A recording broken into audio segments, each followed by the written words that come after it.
Hi, can you please tell me your name and today's date? Yes, it's Ed Cocozza, or they legally call me Edmund J. Cocozza, and today is April the 10th, 2021. Great, thank you. Can you please tell me when and where you were born? I was born in 1936, May 3rd, in Yonkers, New York. And I would like to talk about your parents a little bit first. Can you tell me, were they born in the US or were they born in a different country, and just how they came to where they were? Well, they were born in Yonkers, New York also, so all three of us were born there. That's amazing. And what family was it before your parents that originally came through Ellis Island? Was it your grandparents, your great grandparents, and what was their journey to the US? My grandparents, and they went through Ellis Island. And how was that for them immigrating to the country? Did they do it for a job opportunity or? Well, that period of history was going through a very negative time for the economy elsewhere, but ironically, it ultimately became the same in this country. And when your relatives came to the United States, and you could either talk about your grandparents or your parents, did they pursue higher education, go into the workforce? Do you like? Yeah, my father went to Columbia, and my grandfather was a pharmacist. My father became a pharmacist, and my mother had an office job. She just went to high school, but my father graduated from Columbia University. And how did your parents meet? Did they meet in Yonkers or through the? I would imagine they did. Yeah, they met in Yonkers, right? And can you tell me a little bit about?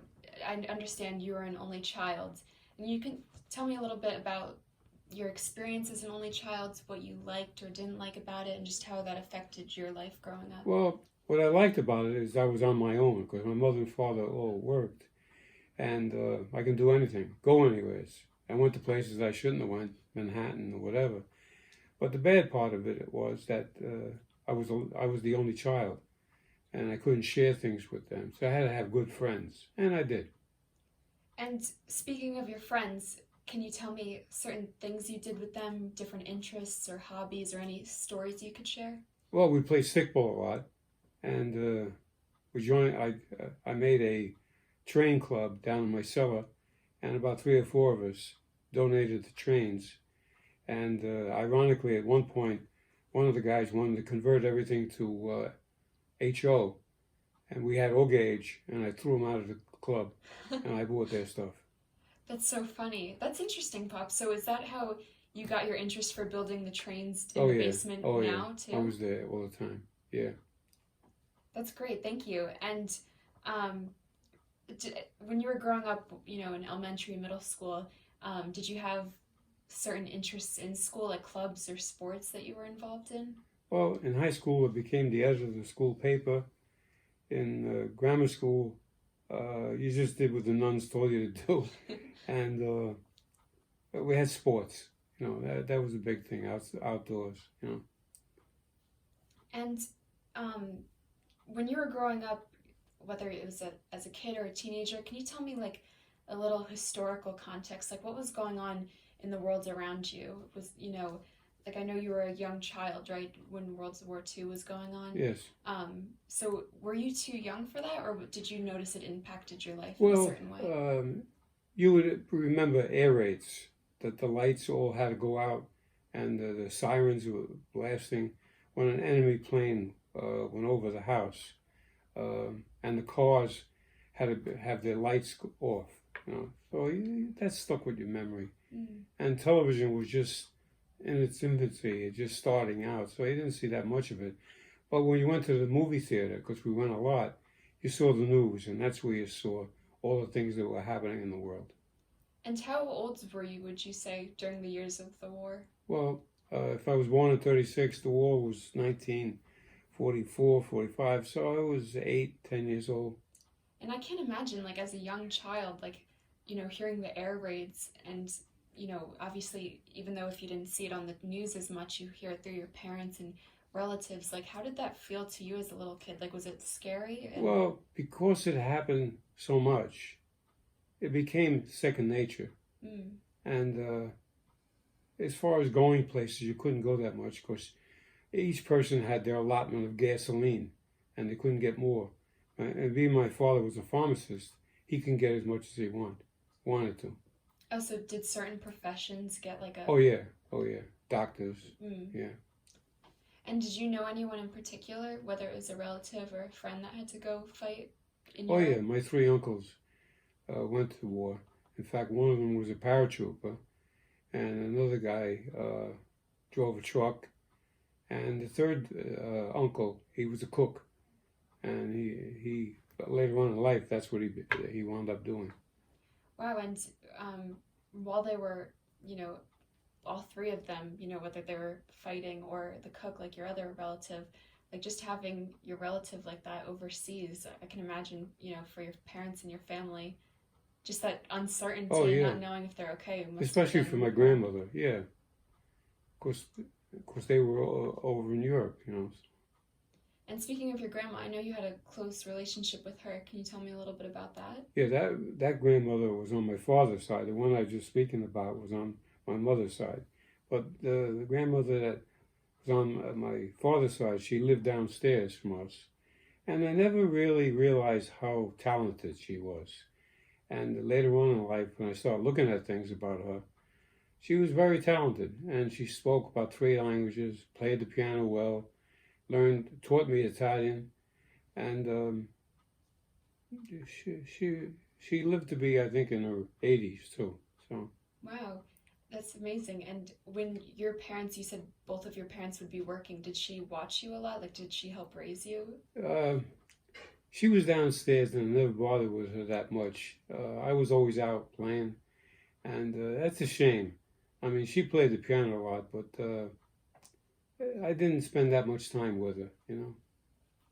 And um, your mom and dad, even though they were both working a lot, like, could you tell me a little bit about like your relationship with both of them and you know whether you know I know you're very close with your mom or just any experiences you could share with me? Well, my father taught me how to drive. My mother was a very kind person, and she gave you everything that you ever had needed to have. And I'll never forget, around one time in November, she bought me a load of trains from downtown, and she put it in the closet, and I knew it was there, so I took them out to play with them. Not that I should have. And who the heck came home early? My father, and he was furious. So we put everything back in the box and put it back into the closet. And I don't remember if we ever told my mother, but that was what happened. That's so funny. Hopefully she didn't find Yeah, out. oh yeah. That's so funny. And And that was 1946. Imagine. I still got the train. I'm Go glad ahead. you did get the Yeah. train. And your mom, like, she clearly knew like you loved trains and got the gift for you. Were there other things that you felt that like she or your father influenced, whether it was like your love for drawing or Well, anything like that? yeah, I love drawing, and I like to build things, and my father instilled that in me, you know. And I used to take care of the house, paint things on the outside, take care of the lawn, put a lawn in, I should say, you know, and trim the hedges. So I learned all that kind of stuff years ago, you know. And was there a certain point in like your childhood that your either of your parents noticed that you had artistic talent? Like, did it ever become apparent? No, not really. No, I seek that out myself. I sort that out myself, you know. And can you tell me a little bit, like, after high school, did you attend college? Yes, I went to Iona College, and I attended there for 2 years. And then I went to Delahanty Institute to learn architectural drawing, and that was a good experience. It was downtown. That's great, Pop. Thank you. And I'd love to go more into the school where you were learning more of architecture and drawing. But when you were first, before you knew you were specializing in architecture, and you were just at Iona for the 2 years, did you feel any pressure from your parents, being that like your father and his father were both in pharmacy? Did Yeah, you feel pressure? that was an issue. My father was very discouraged with me that I didn't pursue it because his father and his father before him in Italy were pharmacists.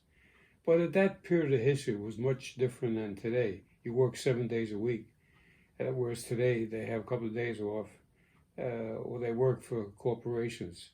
So pharmacies were owned by the individuals, and it was a hard life, and I didn't particularly care for that. That's great, and I think like that shows like how strong you were too to be able to Yeah. pursue what you wanted. And when you were decided to go to design and architecture school, did you like gravitate to that almost Oh yeah. immediately? Like you knew you loved it, or did you have doubts? Like how No, did? I loved it. Yeah, to create things and excel in it, you know. And I did a lot of not homework but research, you know. And once you were finished and you graduated from your architecture and design school, what was the first job you had in that field? Well, ironically, the first job I had was mechanical drawings, which is different than architectural. You draw plumbing, electrical, or plumbing pictures. So it was much different, and I learned a lot from it, but it was not something that would instill better a feel of what you're drawing. It was dull, you know. Mm. So after I left there, I got a job in Manhattan with a company by the name of Dahlstrom. Became a salesman for them, and drew things regarding elevators. And ultimately, I went to work for the great company of Otis Elevator. And I'd love to ask you about Otis Elevator. And can you tell me a little bit, like, once after you were working in the city and you started, that was your first real experience with like designing elevators. How did you then find Otis? Did you hear about it, or you always wanted to work there? Well, when I was working for Superior Fireproof, I dealt with Otis Elevator and Westinghouse and Arbor Elevator and stuff like that. So each one of them had their own opportunities and what they had wanted to offer. And I decided to go to Otis, even though it was $500 less salary, because I had more friends there, and it was a greater opportunity for me. So I went there, and I worked in Manhattan, 26th Street. That's great. And you said you had friends there. Were they friends you had met in like design school, or? No, friends that I had acquired from doing business with them. Oh, okay, I see. And when you were working at Otis, obviously, like you worked at and you were designing the different elevators, and were there certain projects that stick out to you that like big projects you were assigned to for different companies or buildings? The first one I'll never forget was Transamerica, and I think it was in San Francisco. Oh, wait, Transamerica's in, I think, San Francisco. And it's a pyramid-shaped building. And we put a lot of effort into getting that contract and doing the drawings and stuff like that. So it was a unique building. The elevators were on the outside of the building, you know. So I learned a lot from that experience. That's really interesting. And did you stay at Otis, or did you move elsewhere after that? No, I stayed at Otis for, I guess, 28 years, but moved around a lot within the company, and went to Pelham. I went to Long Island. I went to Montvale, and there was a lot of different challenges in the different locations. But I traveled a lot for them. When I took on the job of being an architectural products representative, that I handled all their architectural products, and I would go to different cities to do different meetings and stuff like that. So it was a good experience. That is really interesting, and I bet it was also like a really interesting experience to get to go to several other places and have the traveling component. I met a lot of architects, and name brand architects that stick out in my mind that were really great. I didn't meet Wright because he was before my time. So. Now, Pop, you mentioned to me that you had worked at Otis for 28 years, right? Yeah, at one point I left the company because I needed greater funds, and went to work with someone else that provided the elevator cabs for Otis Elevator and other companies. And I stayed there for about 2.5, 3 years. And then the company wasn't financially set up correctly. So I had an interview again at Otis Elevator, and they took me back at a greater salary too, besides. So I made out like a bandit, and I worked in Manhattan. And Manhattan is a great city to work in. It is. Okay. And that's amazing. Like that was so ambitious. Like was it not scary, but were you nervous to make Oh such a yeah. jump like that Oh after yeah. such a Oh, long big time. time? Because I was working in Montvale, and I was very close to my boss, and he was surprised that I was doing it. And I gave him a letter of resignation, and he says, I can't equal that salary that you're going to get. So I said, that's why I'm going. So I got a better salary and a car, and off I went. But he didn't have the proper financing, so I left. Okay, so I'm going to talk a little bit about Nanny. Can you tell me when and where you met her?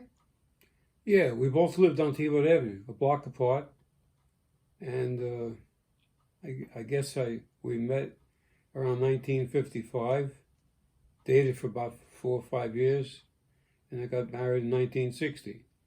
And ironically, when I met her, I worked across the street in the butcher, and he used to kid the hell out of her. Whoops, I say. And once we were going to go on a date, and went to our house all dressed up, and her mother wouldn't let us go out, so it was a wasted idea of going out with her. But we ultimately went with another couple to Rye Beach, and that was our first real date, Rye Beach. Rye Beach. Was that close to the Bronx, or was it like Long Island? Or No, it how was far away was Upper it? Westchester County. It took about 45 minutes to get there. And the funny thing is, we went in a truck, and this friend of mine wouldn't give up a seat, and Mom and his date sat in the back of the truck on the floor. So that wasn't nice. So anyway. And going back to, before you started dating and you said you worked at like a butcher shop across the street, how did you initially like decide that you both liked each other and wanted to go out on a date? Did you know each other ahead of time from school or just being on the same Well, street? we went to the same school, St. Simon Stock, and I used to see her a lot, and we never really went out until one day she called me, and she says, I need a favor. I said, what's that? She says, I have to get to my sister's house to get something, and you have a car. I said, yeah, okay, I'll take it. So that was our first. It was phony on her part because I forget what the hell she was trying to do, but she did something. So anyway, that was our first time that we went in the car together. So That's so nice. That's awesome, Pop. Thank you. And so you mentioned your first successful date was when you were able to go to the beach, right, with yeah, with right the other beach. couple. Yeah. And how was that for you? Did you like know right away? Ooh, I really like Nanny. Oh yeah, I did. It was an amusement park, and it was nice. We had a good time. We went out a couple of times. Went upstate with the car a lot, and we had a good relationship. And I heard there was a one time where you tried to give Nanny driving lessons and it didn't work out so well. Can you tell me about that? I don't remember. I think we were married at that point, and probably almost got divorced because it didn't work out too well. And we had a nice big car. It was a Starfire, and I used to lay on the floor in the back so that she wouldn't get any clues from me how to drive. And it was a terrible experience. And then when she gave me the wheel back, it was all clammy. So, but she learned. Did you make her nervous? Did she just not like No, you I as was an laying on the floor in the instructor? back. I didn't, she was just nervous from driving. Oh, okay. And then she hit a guy on a hill. So she said, "What the hell?" So she bawled the guy out for hitting her. So the guy said, "What do you mean? You rolled into me." So that was that. And before you got married, are there any funny or just memorable experiences or memories while you were dating? I know you said you went upstate, or the driving memories obviously sticks out, but is there anything? Um, well, we went to dances a lot, different schools, different places, ate out a lot. The dancing I loved. We took lessons together, um, and that was a great period of our life that we went for a good year to learn how to dance, and that was great. That was great. That must have been a great experience and also cool. I bet when you and Nanny were able to get married Yeah, to have dancing yeah, experience for the yeah. wedding. That's awesome. Um, and you said you dated with Nanny for about 4 or 5 years. Can you tell me a little bit about like when you finally decided it was time, like when you proposed to her? Well, it was funny. Um, her father had a barber shop, and he just said to me one day, "Hey, if you're interested in getting engaged, I got this friend of mine that is a jeweler, and he has rings." I says, "Oh, that's a good idea." So I almost planted it in my mind to get engaged. So that was it. That's so funny. Yeah, So it was her father, clearly he was a he good liked guy. you and he was very open Yeah, to the two of you getting married. yeah.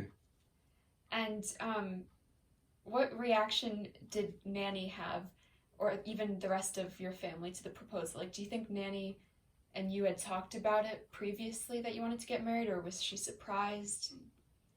I don't know. I don't know how that worked out. Of course, I guess because we were um, together for 4 years, it was just the ultimate that we're going to do it. Ironically, my father didn't like her because he didn't like that she was tall when my mother wasn't tall. Maybe that was the reason. But they ultimately got along That's very good, well. and I'm sure he grew to Yeah, love Nanny yeah. because who Oh, yeah. can't? Can you tell me a little bit about your actual wedding day?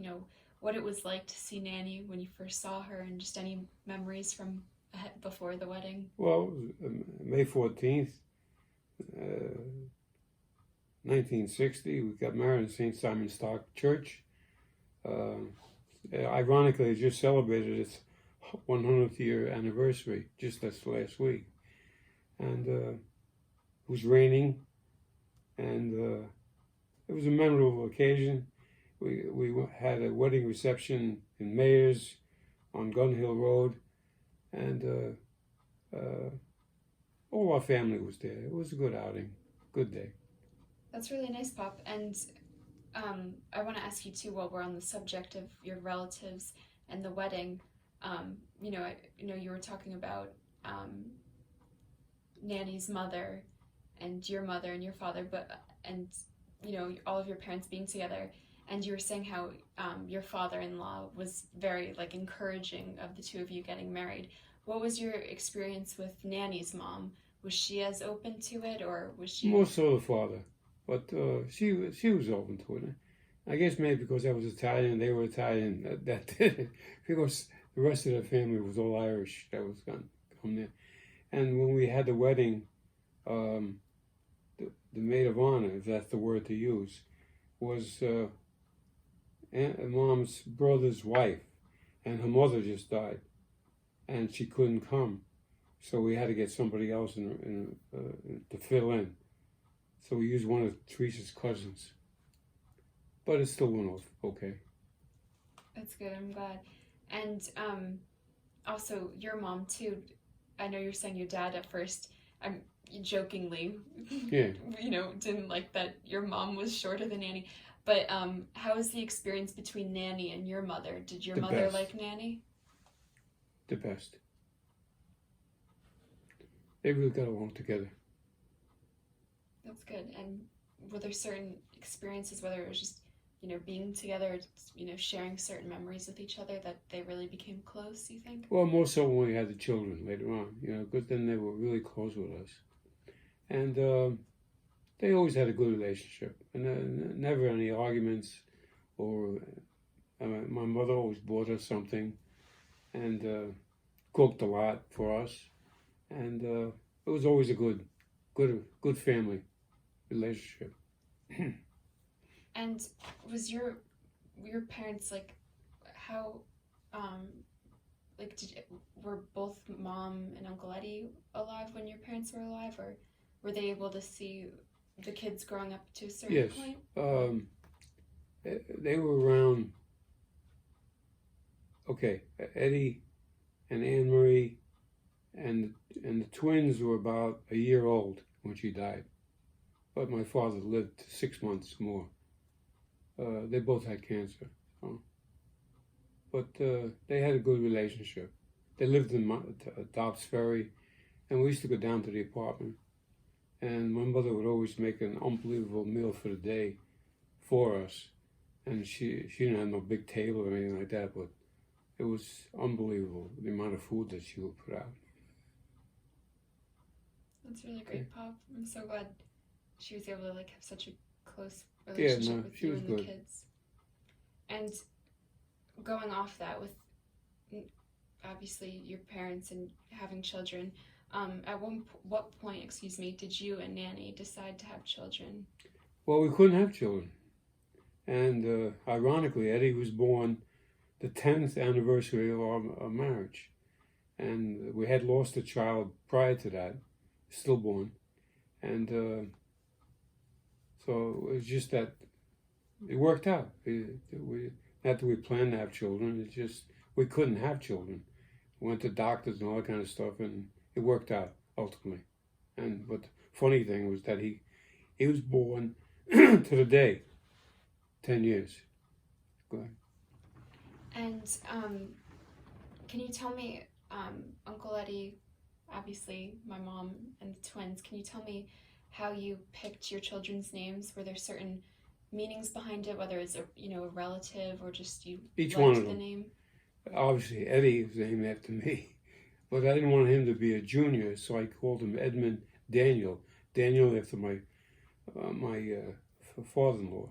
And Anne-Marie, I told my mother I was going to modernize the name and call her Anne-Marie because her name was Angela.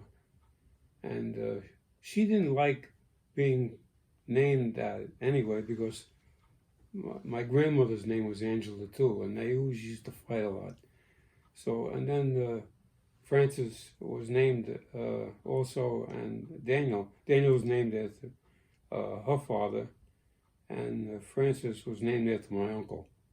So. Were you very close with your uncle to? Yeah, he was a good guy. Yeah. And what would you say? Like we could say like the hardest, and then also the most rewarding. But like going with hardest, what do you think? Through raising your children, what's the hardest part about being a dad? Being a father. You have to do things that you're not used to doing, and doing sports with them, teaching them what they should do. We spoiled Eddie rotten because he was our firstborn, and the allocation of time while you were working and having a wife and having a house ultimately to take care of, but you do things because you have to do them. And what do you think was the most rewarding part? Obviously, being a father comes with its difficult parts and responsibilities, as you just said, but is there anything in particular that stands out to you as really rewarding? When they graduated their schools, especially your mother,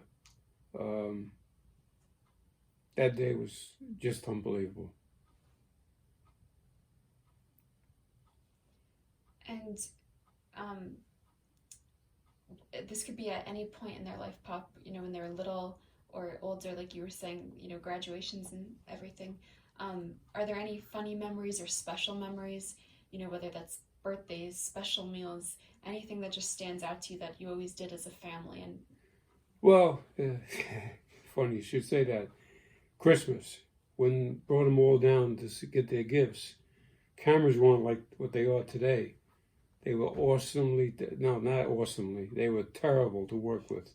The lighting would blind you, and cameras were so big, they must have been about that big.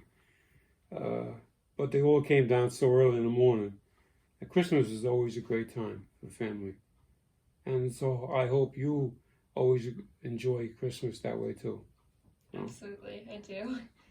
And can you tell me a little bit, like, whether it was road trips or were there certain family vacations that stick out to you in your mind? Well, we went to Florida a lot. Disneyland, Universal Studios. There was some other names I can't think of right now. But we went to Florida a lot, and it was good for them to see that. They obviously forgot it. We went to Lake George a lot. Unbelievable. And ironically to think that my son is working up there now. But and you have a house upstate. But Lake George we enjoyed a lot because it was always just a weekend that you can go there. Whereas Florida, you had to take a week or two off from work. So Absolutely. And you also, as a family, drove across the country at one point, right? yeah, How was that in a yeah, car? No that electronics? was different. You guys didn't want to stop and see things and stay to see them.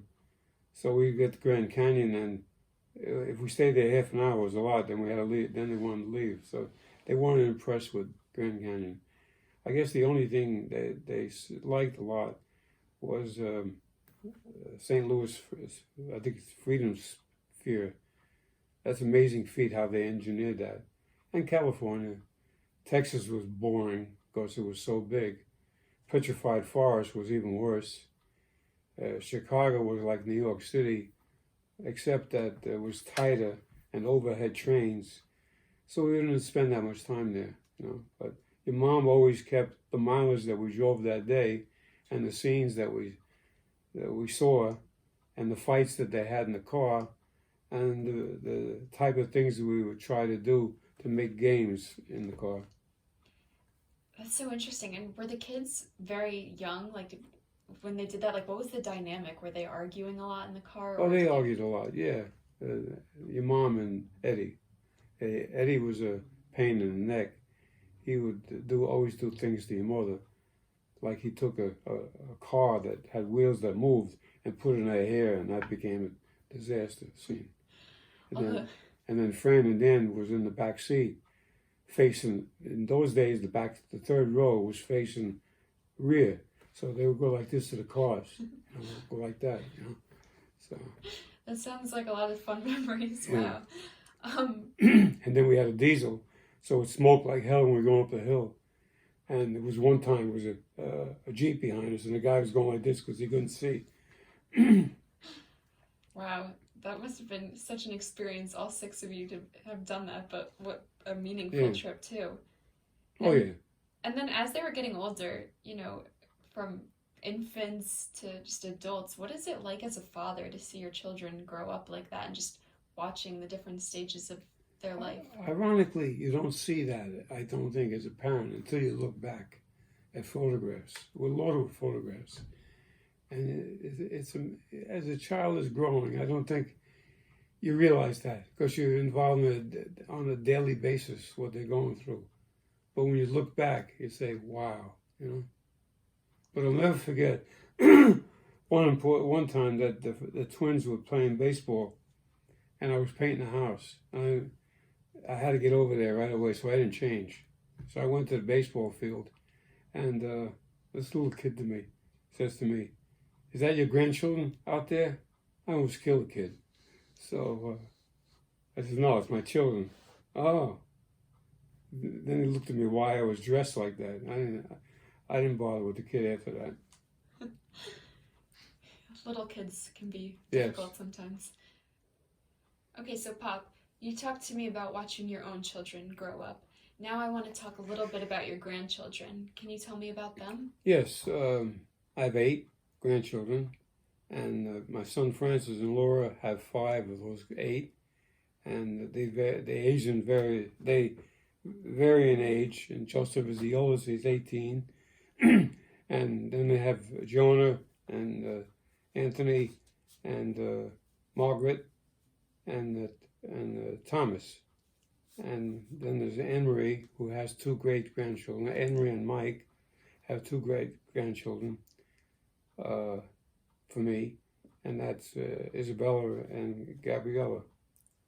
And then my son has 1 little guy, and Braden, who I enjoy very much, but they're far away. They're in Italy. And even with my other grandchildren, with Joseph, with Francis, they're far away, so I'm not as close to Anne-Marie and Mike's 2 children because I see them a lot, and I'm really rewarded by the fact that I can see them a lot. It's been a good experience. And that's great, Pop. Thank you so much. And can you tell me like any certain memories that stick out to you? You know, obviously you mentioned how it's difficult not being able to see your grandkids, you know, especially during this time with COVID, but also just whether it's distance. Can you tell me though certain memories, whether we're all together or being with different groups of grandkids that you like, just certain memories that stick out to you in particular? Well, what sticks out as a positive was all the picnics we used to have in this house and the get-togethers, no matter where we were, even upstate in your other house, uh, seeing Francis and his children grow. We haven't seen Eddie much because he's been in Italy, as I said. But it's a good experience anytime we're together. Good experience. Absolutely. And what is it like? You know, you've mentioned seeing your own children grow up, but from a grandparent's point of view, what is it like to see your grandchildren as they go from baby to toddler to, you know, young Yeah, adult? this you can see because you're not seeing them every day. So every time you go to see them, either their hair is longer or they got taller or they have a new outfit on. And you can see them growing. But I didn't do that or feel that with my own children, even though they did. But it never felt the same way as that when you had your grandchildren. Absolutely. And I know you've had a huge impact in my own life, but what do you think, as a grandfather, the impact you've had on each of your grandchildren's lives? Well, wait a minute. I don't think I had a great impact on my granddaughter, Yes, you did. Isabella, but she's very positive about life and does her best in school. And I'm very proud of that.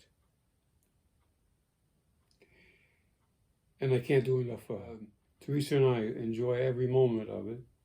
And from the first day that Gabriella was born, which her dad didn't appreciate that I wanted to stick around so much, but I enjoyed being at her birth. So, and she's become an expert in a game that I love, and nobody else hates in this family. Everybody else hates it in this family is Monopoly, and she wins every time.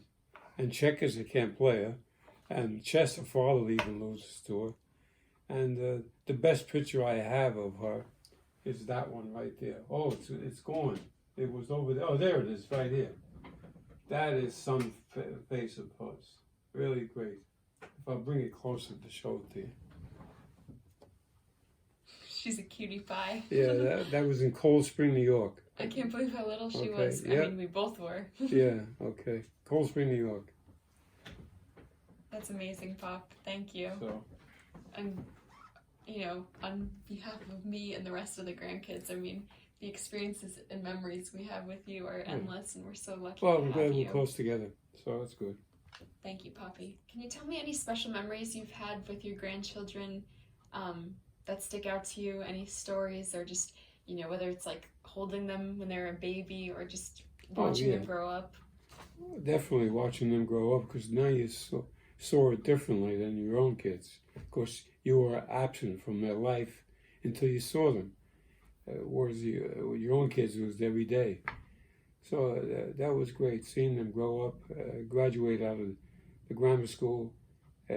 Joseph going to college now. It's amazing to see Joseph get to where he is now at the age of 18, and you remember him as a little boy. So it's really nice to see grandchildren grow up and get close to them. Absolutely. And what impact do you think, obviously I know it's a huge impact, but what impact do you think you've had on your grandchildren's lives and really being a part of their lives? Well, try to be as good as you can and express to them they can do anything in life. And if they put their minds to it, and it's based on their effort. And I've always preached to them, well, I shouldn't say I preach to them, I say this to my own life, to be as the best you can to as many people as you can, as long as ever you can. And I've always felt that way, to be good to people, because they've always been good to me, so be the same to them. Absolutely. And you're such a role model to us. And I don't know about that, but I believe it. right. And you truly, I know you pass it on to me, and I'm sure Okay. all the other grandkids feel the same way. And so, just a little bit going now. Um, Obviously, now we're in the era of COVID-19, and obviously that's changed a lot of things. Seeing your relatives, your grandkids, and even having such a momentous occasion, your 60th anniversary with Nanny. Can you tell me what that was like to celebrate what should be such a huge and is such a huge celebration in the middle of a pandemic? It's terrible. The worst part of my life. And being I was this old person, it it it, it made it even more dramatic. We went to Italy last year. I don't truthfully remember when we were there, if it was for our 60th anniversary or not. But you were there, and your dad and your mom and Gabriella.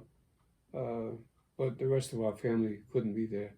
But we had a good experience. But after that, when this virus hit, it just became a disaster. Just a disaster. But thank God we survived. That's it. Yeah. Because so many people lost their families. Yeah, this has been a terrible time for so many, and it's so heartbreaking. But I'm glad, we were able to celebrate your Right. anniversary before it hit. And um, aside from, obviously it's affected everyone so negatively, but would you say, like, how's your perspective of it? Like, from, like, obviously each generation has been dealing with being affected in different ways. From your perspective at this point in your life, how has it personally affected you? Well, it was the worst thing I ever seen to go through.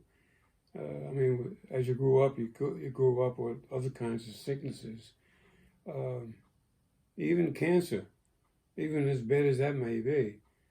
This thing was worse, because you're going to get cured hopefully from cancer, but you didn't know what the outlook was going to be with this stuff because there was no virus, not virus, there was no vaccine out yet, and you just had to be careful. And obviously, Poppy, when you were dealing with cancer, a few years ago, and when you were battling it, like, that was such a difficult time in your life. And, like, it's interesting how you're comparing it with COVID and saying that COVID was even more difficult. But even when you had cancer a couple years ago, like, how did that affect you? Besides, the obvious ways, like, you feel it made you stronger in certain ways? Well, I guess so. I guess I took it on as it's a matter of fact that I had it. When I had my first episode, when he told me that I was positive, I don't know what the hell that meant. And he says, we're going to be able to treat it and you'll be free for 15 years. We're going to get radiation, 4 to 6 shots. And I feel you're going to be okay after that. I was okay. But we had the house upstate. And I said to Teresa, we have to get rid of this house. Because we had a mortgage on this house. And I says, God knows whatever happens, I don't want to have that house up there at the same time as this one. So we got rid of that house because of the cancer. So.